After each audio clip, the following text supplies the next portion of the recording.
Bonjour Philippe. Bonjour. Bon alors Canal Achat te suit à la trace. Ah oui, c'est au moins qu'on puisse dire. Voilà, donc je crois que tu as fait un nouveau marathon et que tu as vécu une aventure un petit peu particulière. Alors est-ce que tu pourrais nous raconter? Oui, bah, mais toujours dans ma tradition maintenant. Donc après la jungle du Costa Rica où ça avait été quand même un peu difficile physiquement, on m'a proposé un nouveau challenge. Donc ça a été de partir en Corée du Nord. Donc depuis 3 ans, les autorités nord-coréennes ont décidé d'ouvrir leur marathon, c'était le 29e, d'ouvrir aux étrangers.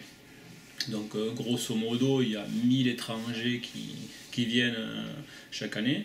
Sauf que cette année, il n'y en a eu que 500 parce que l'année dernière, il y a eu le décès d'un Américain qui est décédé aux États-Unis, mais il est resté pendant 12 mois dans une geôle nord-coréenne. Donc il y a eu interdiction déjà des Américains de venir par M. Trump.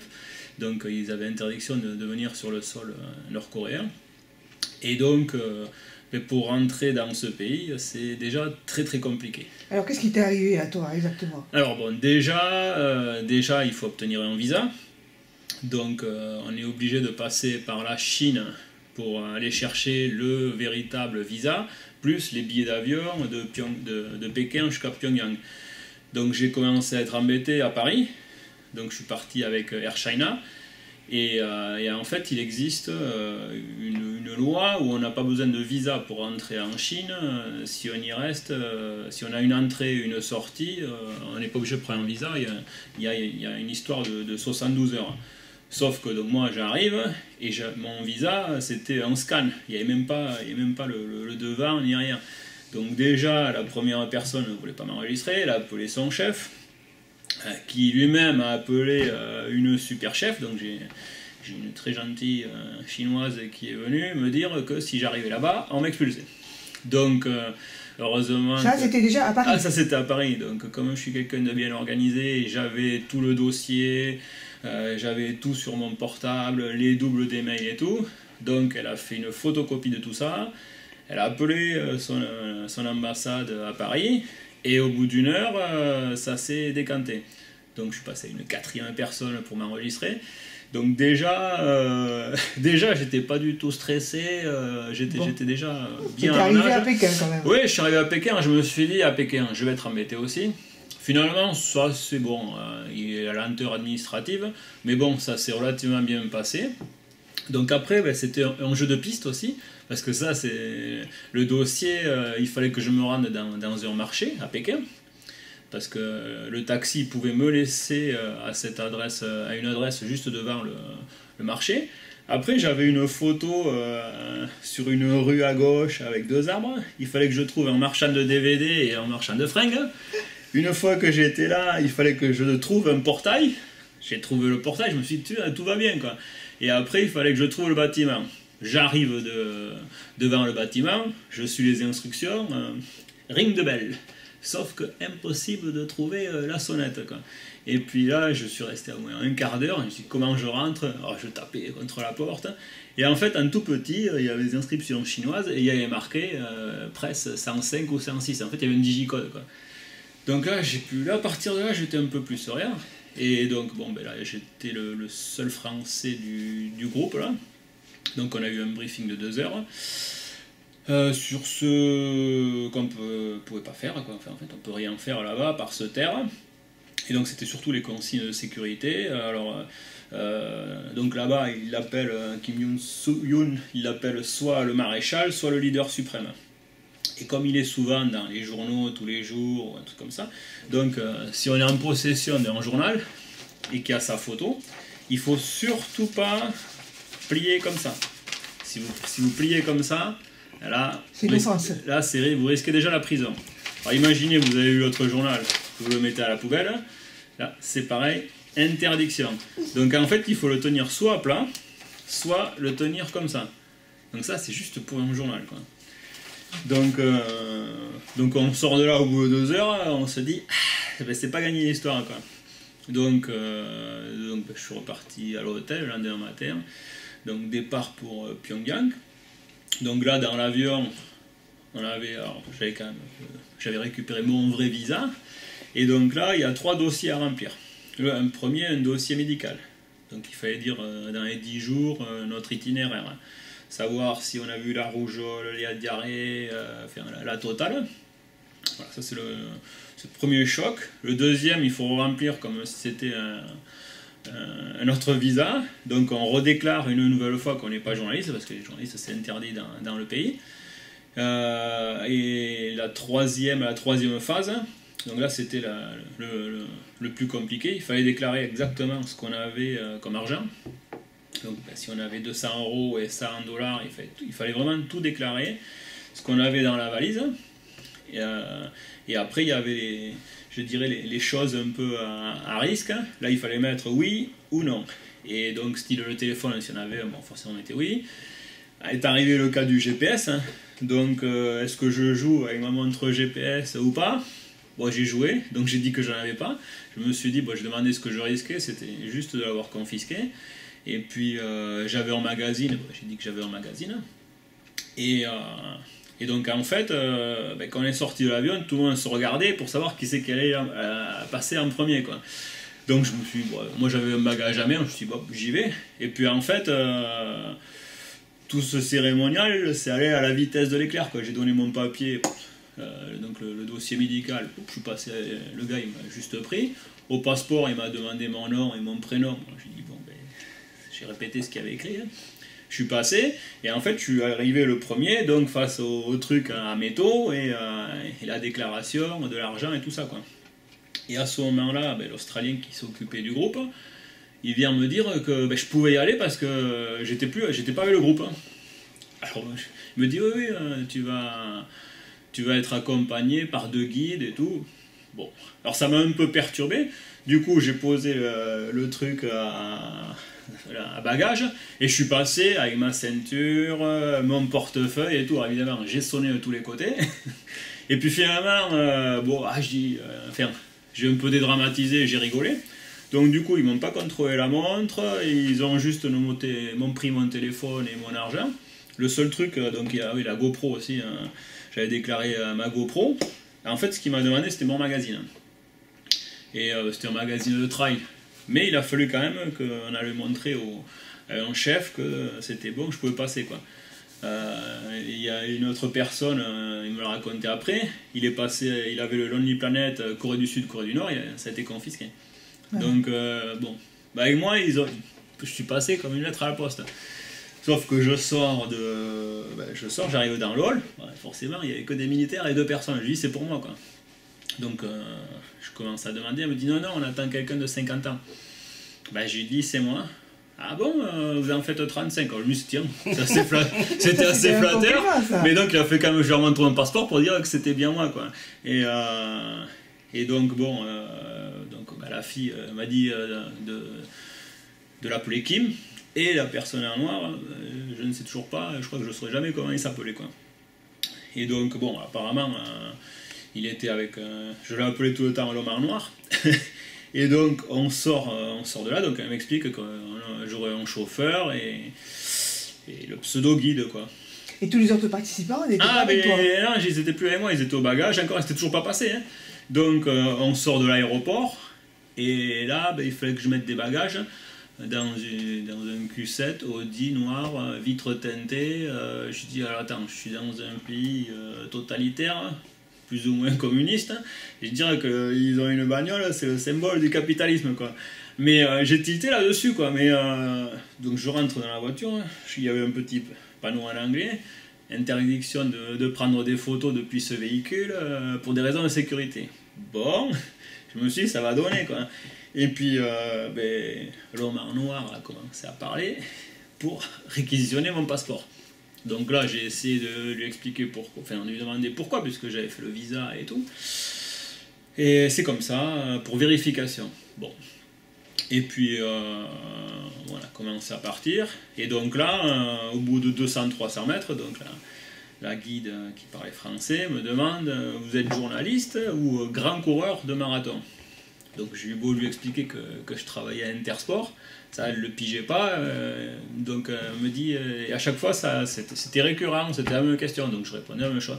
Donc, à un moment, elle m'a demandé pourquoi j'étais venu ici, c'était pour le marathon et tout. Bon, je dis, bon, le marathon, c'était un peu un prétexte. J'ai envie de savoir comment est la Corée du Nord, si c'est vraiment ce qu'on dit. Enfin, j'avais envie de vivre une expérience à l'intérieur de votre pays, quoi. Et donc on a commencé à passer en ville. Je dis, mais à un moment, c'est que moi j'avais quand même un programme.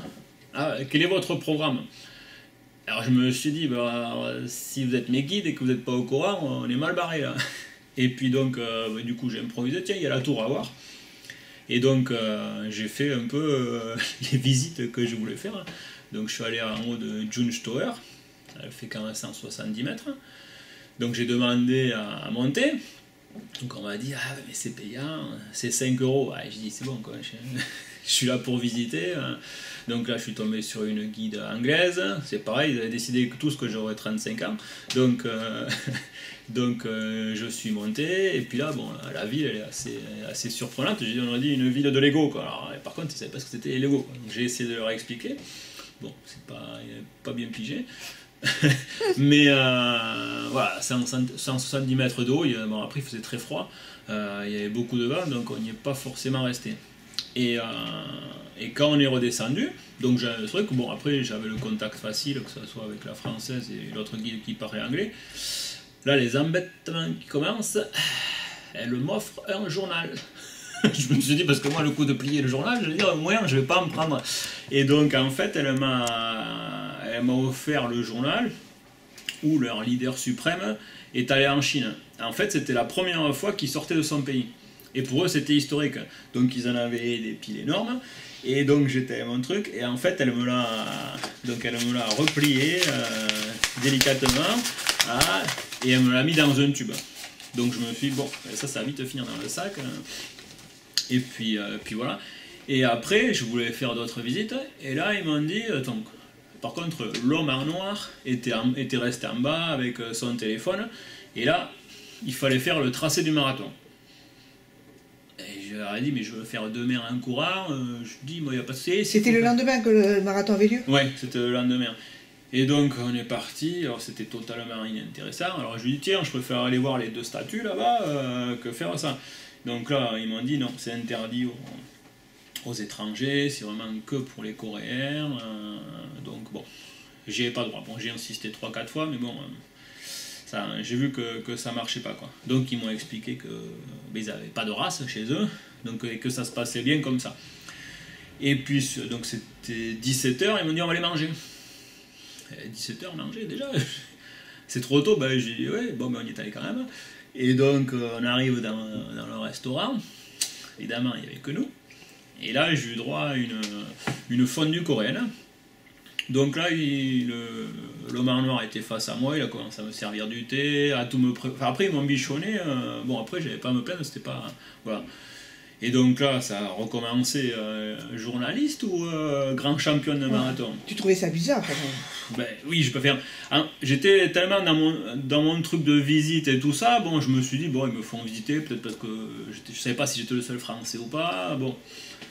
Mais bon, au bout d'un moment, ces questions, ça commence à m'énerver. Alors j'ai pris mon téléphone, donc je leur ai montré que j'étais allé au Pôle Nord, que je suis au Costa Rica. Donc, elle me dit grand champion de marathon. Je dis non, j'y regarde. Alors, j'avais des photos du magasin, je travaille là, quoi. Et bon, on a mangé. Ils m'ont ramené à l'hôtel, il faut dormir maintenant. Il faut dormir, on ne sait jamais où ça. Mais bon, par contre, il y avait interdiction, on pouvait faire 50 mètres au-delà de l'hôtel, mais pas plus. Hein. Il y avait interdiction de sortir. Donc c'était une immense tour, 47 étages, et en haut il y avait un restaurant qui tourne. Et donc je me suis couché, et puis bon, il fallait partir de bonne heure pour la cérémonie. Donc là, le matin à 6h pour aller déjeuner, là j'ai rencontré quand même d'autres coureurs. Et donc il m'a dit, c'est toi qui es dans l'audi? Ben, je lui dis oui, c'est moi qui suis dans l'audi. Mais t'es qui toi? Ben, je suis personne, moi. Et bon, et donc bon, on fait le petit déjeuner, donc... Et du coup, moi j'avais rendez-vous à 7h moins le quart et l'autre à 6h30, quoi. Donc tout le monde est parti, mais moi je me suis retrouvé tout seul. Bon. Et puis ils viennent me chercher, parce qu'en plus le stade il était quoi, à 10 minutes, un quart d'heure, quoi. Et là dans les rues, un monde, Et je dis, mais ils vont où tous? Et ils me disent, au stade. Hein. Au stade. Et en fait, on est arrivé au stade. Donc la course était à 9h. On est arrivé, c'était, ça doit être 8h moins le quart. Quoi. Donc on a le temps. Quoi. Et en fait, on arrive. Et donc il y avait tous les bus qui étaient là. Et puis bon, il y avait tous les militaires qui faisaient un barrage. Hein. Et nous, on est arrivé avec notre voiture. Au moment où on est arrivé, ils se sont tous écartés. Quoi. Et je me suis dit, c'est quoi cette histoire? Parce qu'en général, on s'arrête, le gars il ouvre la vitre et il dit on montre patte blanche. Là, on n'a même pas eu besoin. Là, c'était carrément patte noire, quoi, poum, la voiture qui arrive, on ouvre. Quoi. Et donc, j'étais avec ma doudoune parce qu'il faisait moins 1. Et donc là, elle me dit, mais garde tout, mets ton sac là, tu peux tout garder. Je vais prendre soin de tes affaires. Hein. Donc après, sur les coups de 8h15, donc, on est sorti. Et donc il y avait un panneau avec écrit amateur. Donc ils m'ont mis devant, alors moi j'étais avec ma doudoune, et puis bon, là j'avais ma guide, elle était à côté de moi. Quoi. Les autres, on les avait laissés, on leur a dit on vous récupère à 14h, et puis basta. Quoi. Et donc il y avait un officiel qui a essayé de nous mettre en rang. et là, à un moment, il perdait patience, il était avec son drapeau, et forcément il arrivait à faire 2 rangs. Le temps qu'il arrive au 4e, les gens se tournaient pour prendre des photos et tout ça, enfin, c'était un truc de fou. Quoi. Et donc là, ils nous font rentrer dans l'enceinte, donc ils nous laissent juste devant l'entrée du stade, donc c'était un terrain de foot. Et là, c'était un truc de fou, quoi. 50 000 personnes en train de faire là-haut, là, faire des encouragements de tous les côtés. Là c'était, pour le coup, c'était phénoménal. Quoi. Et puis là, il y a un journaliste suédois qui passe avec son caméraman. Et puis bon, il me reconnaît parce que bon, je suis souvent en photo avec Elisabeth Darnes, qui a gagné le marathon des sables, j'ai fait les Brest avec elle, donc il m'a reconnu, donc il me pose des questions, il me dit ouais, je peux t'interviewer et tout, bah je dis pas de soucis quoi. Et donc je raconte pourquoi je suis venu, voilà, pourquoi ce marathon, et puis bon, ça dure un peu, parce que je suis un peu bagueur, et ça dure un moment quoi. Et là la guide, elle parlait bien français, mais elle parlait pas du tout anglais quoi. Donc là, elle a stoppé l'interview et elle a voulu savoir en détail ce que j'avais raconté. Sauf qu'avec elle, j'ai synthétisé en 30 secondes et donc bon, ça lui plaisait moyen. Parce que bon, elle me dit c'était beaucoup plus long, ce que tu as raconté et tout. Ouais, mais je dis voilà, je fais un résumé quoi. Et là, elle me dit, pas journaliste, grand champion de marathon. Ouais, mais je dis si tu veux, quoi, parce que ça commençait vraiment à m'énerver quoi. Et donc là, ils nous ont fait rentrer dans l'enceinte. Donc on a défilé comme si on était au JO, quoi. Les gens, ils applaudissaient. Donc on a fait un demi-tour et on s'est présenté face à la tribune présidentielle. Donc là, il y a le Premier ministre qui s'est exprimé. Alors moi, j'avais des lunettes. On m'a dit de sortir les lunettes. Tous ceux qui avaient des lunettes, par respect, no sunglasses. Et là, c'était reparti, il fallait tous se remettre dans le bon sens. Nous, on n'y arrivait pas. Et puis après, il y a tous les Coréens qui sont arrivés. Et là, c'était joli à voir. Hein. Et eux, par contre, voilà, ils étaient bien. Ouais. Ils étaient bien avant. Et donc, il a déclaré le 29e marathon ouvert, la montée du drapeau, et puis voilà quoi. Donc là. Donc il y avait plusieurs courses, il y avait le 5 km, le 10 km, le semi et le marathon. Donc on s'est tous positionnés à notre emplacement et puis après on est parti, on a fait la course. Bon après le marathon en lui-même. La course ça s'est bien passé. Oui, bah, moi j'avais froid du coup, j'avais gardé mes gants et j'avais mis des manchons. Oui la course, bon j'étais parti, moi je m'étais pas spécialement préparé. Hein. Donc j'étais parti pour faire 3h45, j'ai mis 3h23, donc je me suis assez surpris. Et le paysage, c'était comment? Alors, on a fait un peu un tour en ville. Bon, vu que je l'avais fait la veille en voiture, voilà, après il y a des militaires tous les 30 mètres. Bon, aussi il y avait des gamins. Et après on est parti dans la campagne, et après on a fait demi-tour. Donc non, en lui-même, le marathon... Ah oui, ça ne présentait pas un grand aucun intérêt. Ah non, à part le départ et l'arrivée au stade où on finit par un tour de piste, ben, je veux dire que bon... pour un sportif, quand on finit une course avec 50 000 personnes qui vous applaudissent, je peux vous dire que ça fait une cocotte à minute, c'est impressionnant, c'est impressionnant. Et tu as eu l'explication de ce pourquoi on t'a pris pour un journaliste? Alors du coup, quand je suis arrivé, parce que bon, a priori j'ai fini 15e des amateurs, et donc là, je suis arrivé, elle m'a mis la doudoune sur les épaules, grand champion de marathon, là ça y est, c'était... Et à partir de là, ben, le chef, c'était le chef, hein, il s'est déridé. Donc il m'a demandé si je voulais boire des bières avec eux dans l'après-midi. Bah, oui, pas de souci. Et donc là, ils m'ont ramené aux 2 statuts. Donc là, j'ai bien compris qu'il avait pris un risque, parce qu'il n'était pas bien. Il transpirait, on est passé par derrière. Donc en fait, cette place avec les 2 statuts, donc voilà, c'est les Coréens, ils vont en pèlerinage. Ouais, en pèlerinage, voilà, par rapport à leurs dirigeants, voilà, merci de tout ce que vous faites pour nous. Donc ils y vont les jours fériés, et pour les mariages ou les naissances, un truc comme ça. Et en général, il faut amener des fleurs, il faut avoir la cravate, les jolis mocassins et un pantalon. Et moi, j'avais mes tennis, mon jean, et là, je sentis que bon, ils me regardaient, donc il n'y avait personne sur la place. Donc un coup, j'ai eu la version en français des consignes, puis en anglais. Donc il fallait que je m'incline, hein, que je fasse un pas en arrière, et puis après, je pouvais faire ce que je voulais. Donc je dis, bon, s'il n'y a que ça, c'est pas... Donc bon, on a fait à 3 la cérémonie et tout. Est-ce que tu as pu prendre des photos? Ben oui, mais après, franchement, alors là, j'étais le roi du pétrole, parce que bon, j'avais demandé des trucs la veille, je ne l'avais pas, là. Et en plus, il m'a pris en photo, donc devant le père et le fils, alors que ça, on nous avait dit pas de selfie strictement interdit, c'est-à-dire que vous êtes devant, vous avez plus d'importance que les 2 dirigeants. Alors les statues, elles font 22 mètres de haut en cuivre, parce que bon, je leur demandais tout, quoi. Je leur ai demandé combien elle mesurait, dans le cœur des Coréens, ça, on compte pas la hauteur, mais le poids du cœur.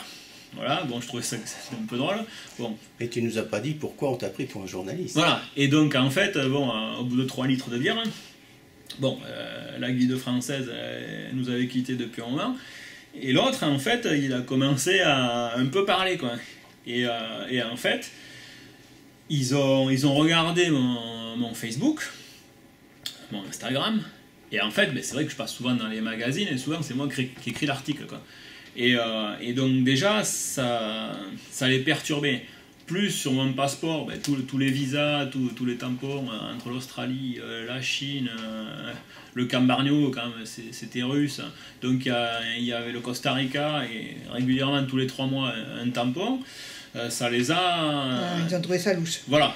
Donc, voilà, donc ils m'ont mis sous surveillance à 19h sur 24, hein, et sous surveillance. Après, voilà, ça s'est super bien passé, ils ont, voilà, je pourrais faire, voilà, c'était vraiment sympa, hein, parce qu'après on a commencé à sympathiser. Ils m'ont même raconté, donc ils brouillaient Facebook et compagnie, et qu'on pouvait le débrouiller avec un VPN, Virtual Protect, je sais pas quoi, comme quoi ils me donnaient vraiment les infos, quoi. Donc ils m'ont même raconté...